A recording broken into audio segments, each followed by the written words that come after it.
కూటమి ప్రభుత్వం అధికారంలోకి వచ్చినప్పటి నుండి అభివృద్ధి సంక్షేమం కార్యక్రమాలు చేపడుతూ ప్రజల్లో సంతోషాన్ని నింపుతున్నామని మంత్రి నారాయణ తెలిపారు.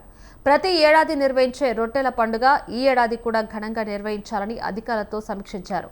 గత టీడీపీ హయాంలో బారా షాహిద్ దర్గా రొట్టెల పండుగకు తగిన ఏర్పాట్లు చేయడంతో 2014 నుంచి 2019 వరకు 4 లక్షల నుండి 67 లక్షల వరకు భక్తులు వచ్చారని అన్నారు. గత ఏడాది 10 లక్షలకు పైగా భక్తులు వచ్చారన్నారు. ఈ సంవత్సరం 14 లక్షలకు పైగా భక్తులు వస్తారని 5 రోజులు జరిగే రొట్టెల పండుగకు అధికారులు సమన్వయంతో ఏర్పాట్లు చేయాలన్నారు.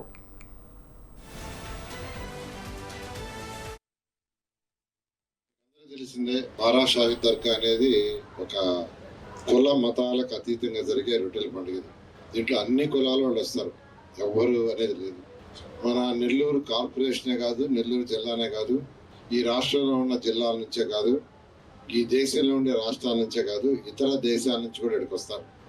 దుబాయ్, అబుదాబి ఇలాంటి వాటి నుంచి కూడా వస్తారు. 2014-19లో నేను మంత్రిగా అయినప్పుడు ఈ బారా షాహిద్ దర్గా ఫస్ట్ ఫెస్టివల్కి నేను ఇక్కడికి రావటం, ఆ రోజు అజీజ్ గారితో ఆయన మేయర్, ఆ వాటర్ చూస్తే ఆ వాటర్ భయంకరంగా పురుగులు ఉన్నాయి అంతా, మొత్తం టోటల్ అక్కడే టాయిలెట్స్, అక్కడే లారీలు క్లీన్ చేసుకునేవాళ్ళు, అంబులెన్స్, లారీలు, ఎవ్రీథింగ్ చాలా భయంకరంగా ఉండేది. ఈ విధంగా రోడ్లు కానీ ఏమీ లేవు. అలాంటిది ఆ రోజు అజీజ్కి చెప్పాను, ఇది ఒక పవిత్రమైన స్థలం,